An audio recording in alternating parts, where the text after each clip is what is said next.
안녕하세요. 9월 17일 목요일 사제명 예배를 하나님께 올려드립니다. 기도하십니다.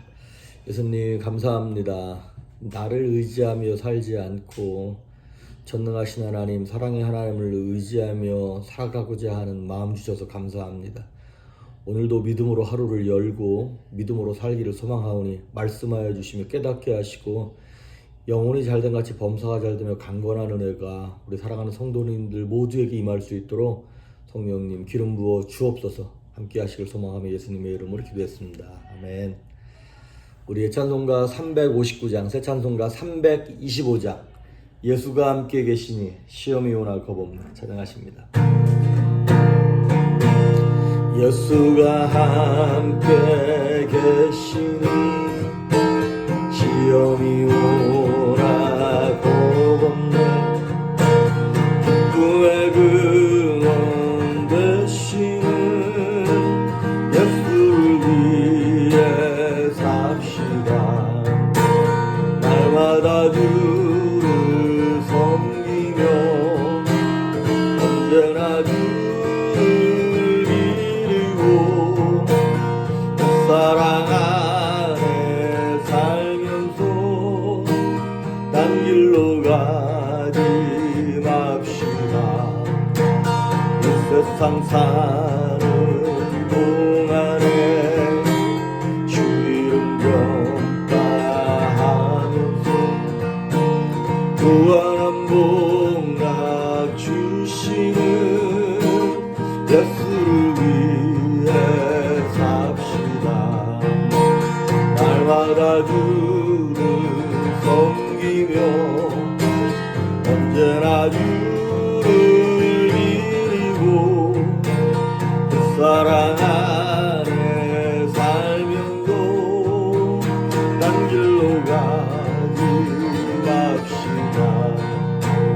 이 세상 친구 없으니 예수는 나의 친구는 우리 아니를 버리고 예수를 위해 삽시다.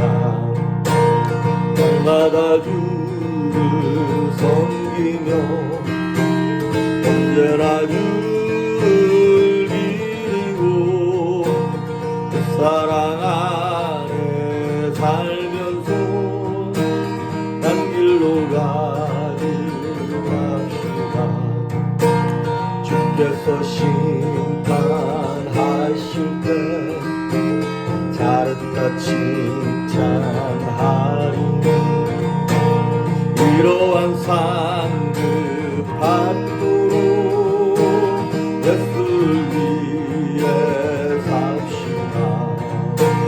날마다 주를 섬기며 언제나 주를 이루고 사랑 안에 살면서 딴 길로 가지 맙시다.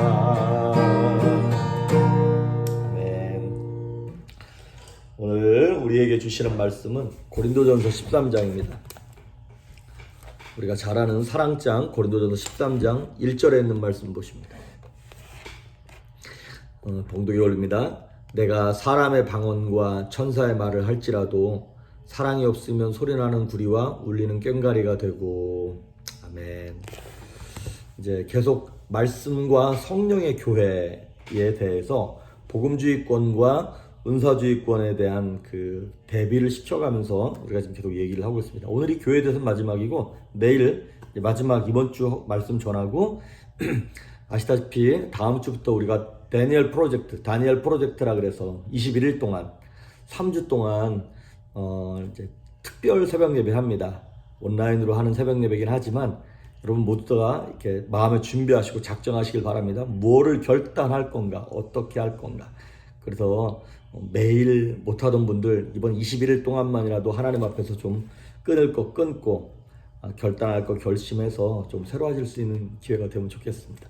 자, 오늘 이제 뭐에 대한 얘기냐면 예배에 대한 얘기를 좀 보도록 하겠습니다. 복음주의권과 은사주의권에서 예배에 대해서, 특히 예배 중에서도 찬양에 대해서만 좀 간단하게 보도록 하겠습니다.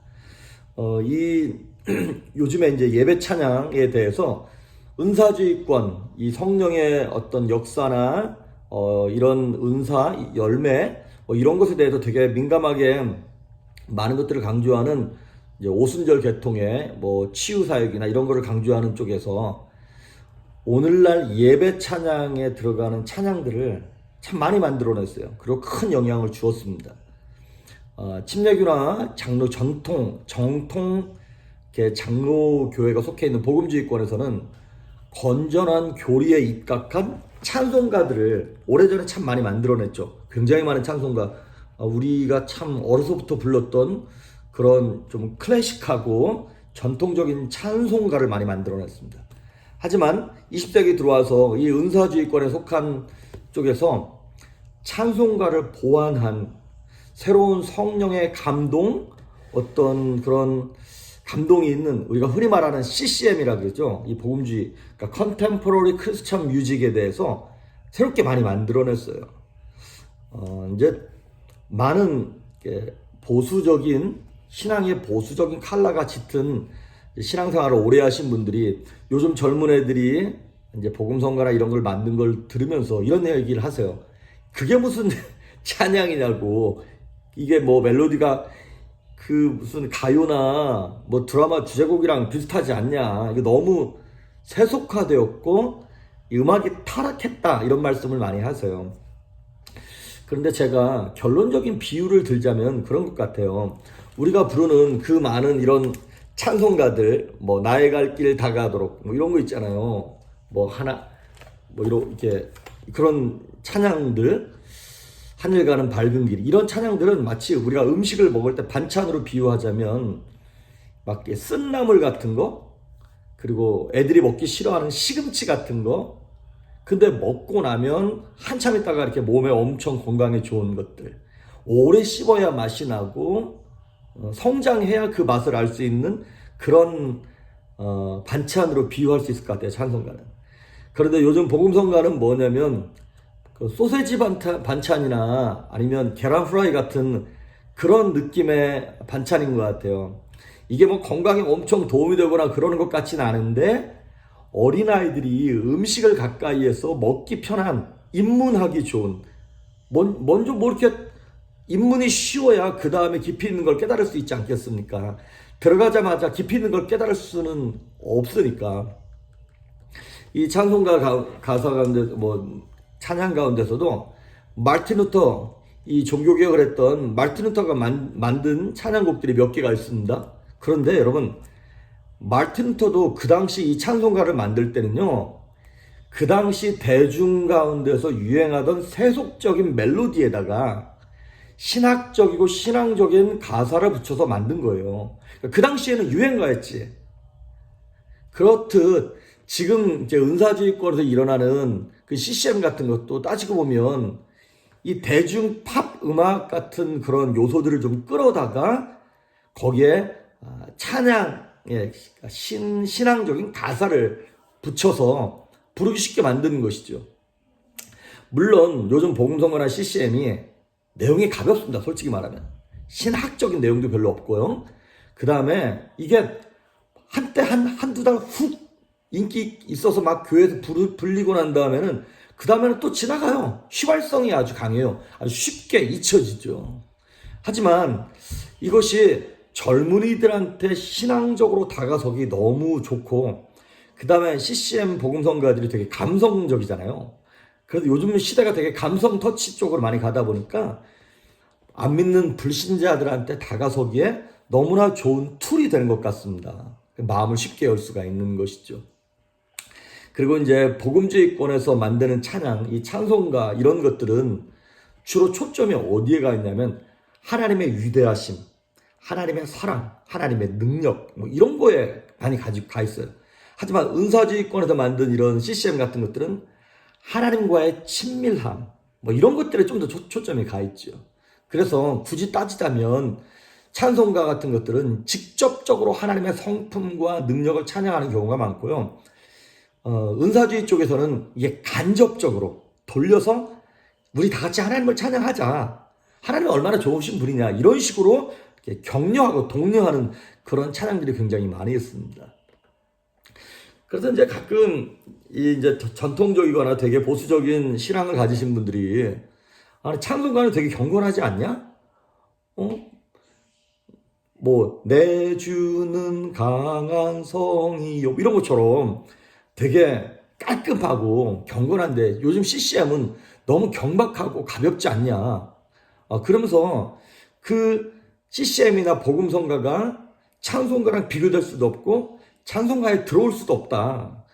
그러니까 그거는 좀 가치가 없는 거다. 이렇게 폄하하시는 분들이 되게 많습니다. 그리고 한국의 장르교단 가운데 고신측 되게 울트라 캡숑 무슨 보수적인 그런 교단에서는 찬송가 안에 들어가 있는 찬양 말고 복음성가 같은 것들은 흔히 말하는 주일 대예배 그런 때는 부르지 못하게 했어요. 찬송가만 사부로 피아노 반주에 맞춰서 이렇게 부르게 했단 말이죠. 그러면 여기서 질문. 찬송가와 복음성가를 나누는 기준은 무엇입니까?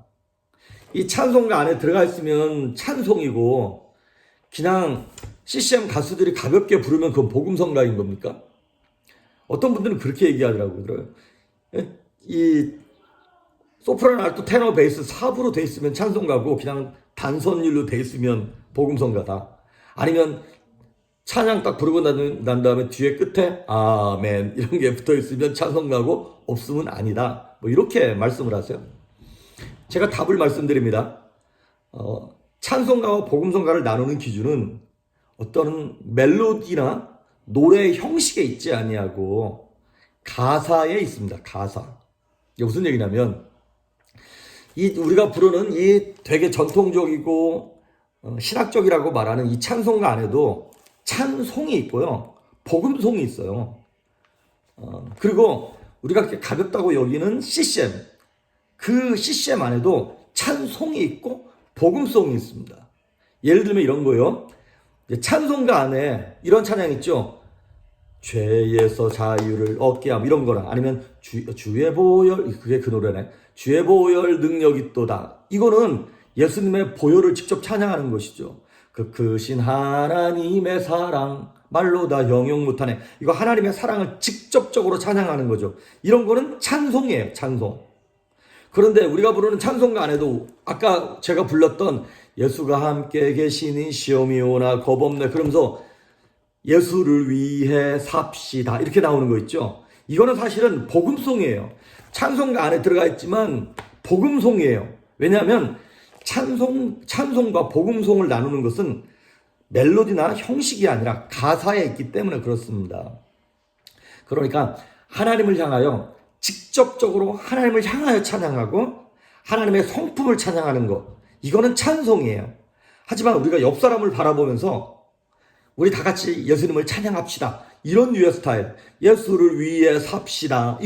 이건 다 복음송이라고 하는 것이에요. 그렇게 따지면 CCM, 그 복음송가 안에도 찬송이 있고 복음송이 있습니다. 예를 들면 우리가 잘 아는 좋으신 하나님, 참 좋으신 나의 하나님. 이거는 하나님을 직접 찬양하는 것이죠. 우리에게 향하신 여호와의 인자하심이 크고 크도다 크시도다. 이건 찬송입니다. 복음성가 책 안에 있지만 내용으로 보면 그건 찬송이에요. 그런데 그 복음성 안에도 당신은 사랑받기 위해 태어난 사람. 이거는 초점이 누구한테 가 있나요? 하나님께 가 있지 아니하고 사람에게 가 있죠. 너는 정말 축복받은 인생이야. 하나님 너를 사랑하셔. 다른 사람을 향하여 권면하고 함께 하나님 찬양합시다. 우리 다 같이 힘을 내서 이런 건 다 복음송이라고 하는 것이에요. 우리가 잘 아는 주만 바라볼지라 이거 이런 종류의 것들은 다 복음송이에요. 나의 안에 거하라 나는 내 하나님이니 이런 것도 다 복음송인 거죠. 그러니까 초점이 하나님께 가 있냐 사람에게 가 있냐.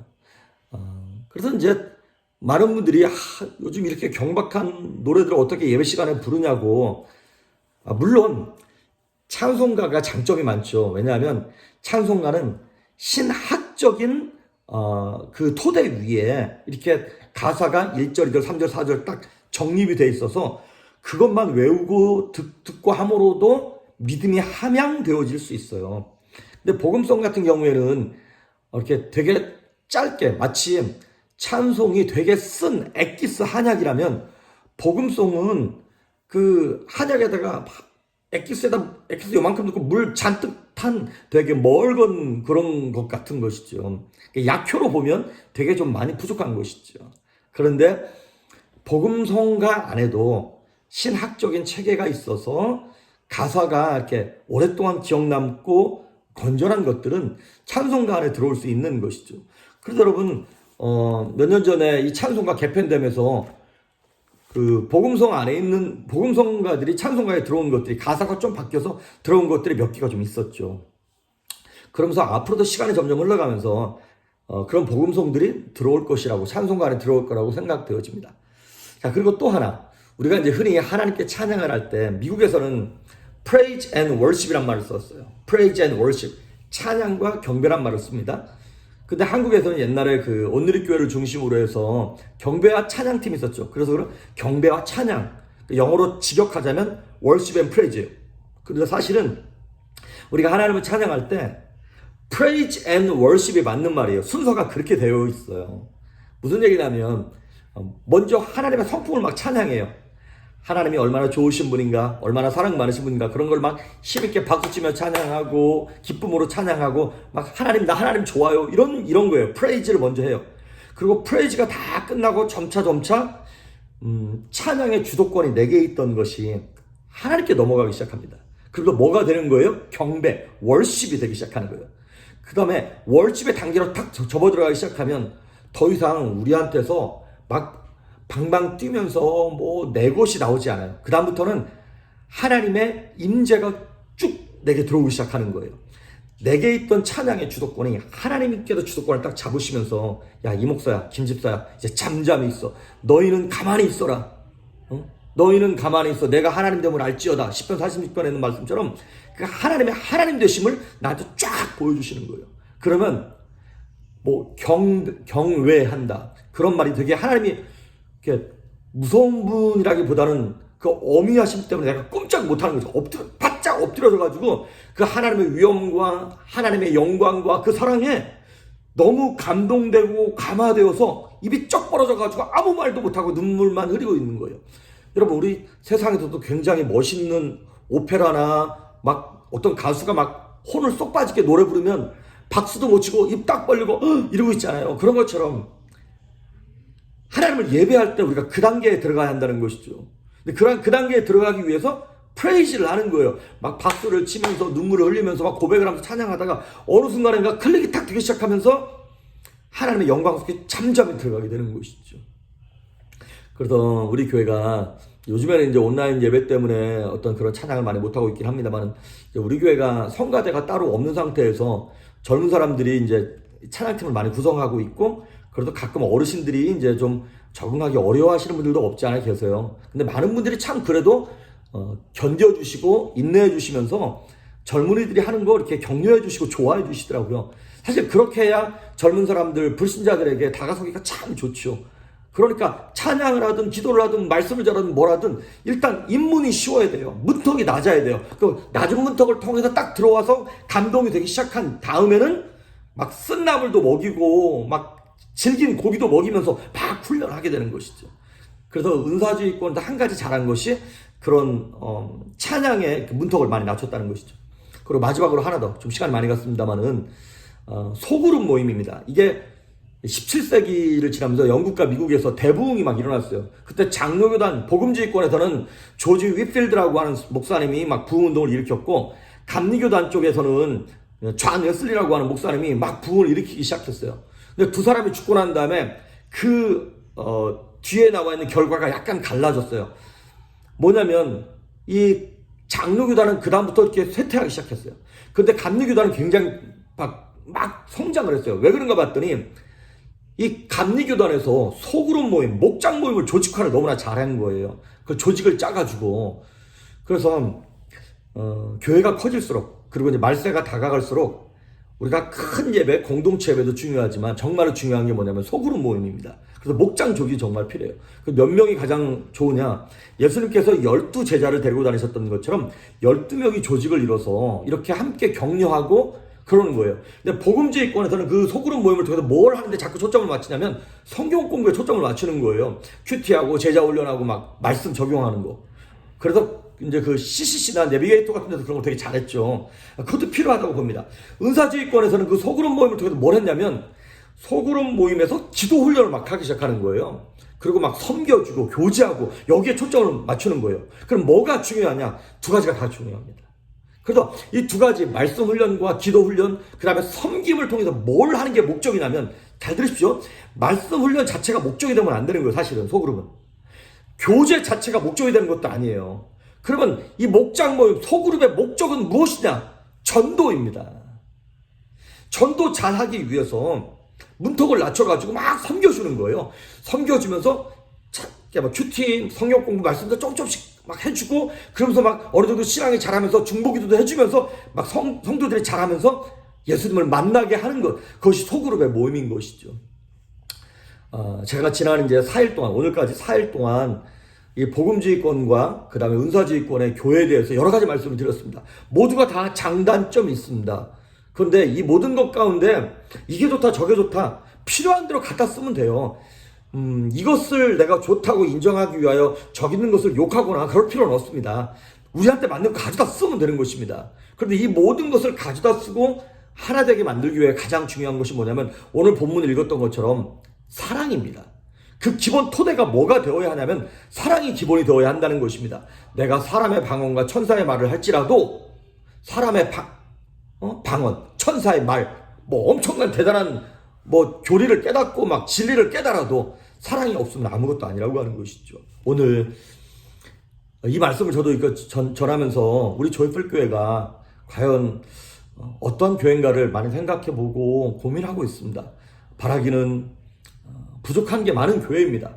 근데 여러분 같은 좋은 분들을 하나님께서 우리 교회에 보내주셨어요. 그래서 말씀 공부도 열심히 합시다. 그리고 우리 기도도 정말 열심히 합시다.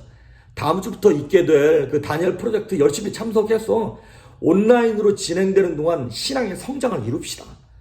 그러다 하나님께서 기회를 허락하셨을 때 우리 조이풀 교회를 통하여 저도 그렇고 성도님들도 그렇고 하나님께 좀 멋지게 쓰임받았으면 좋겠습니다.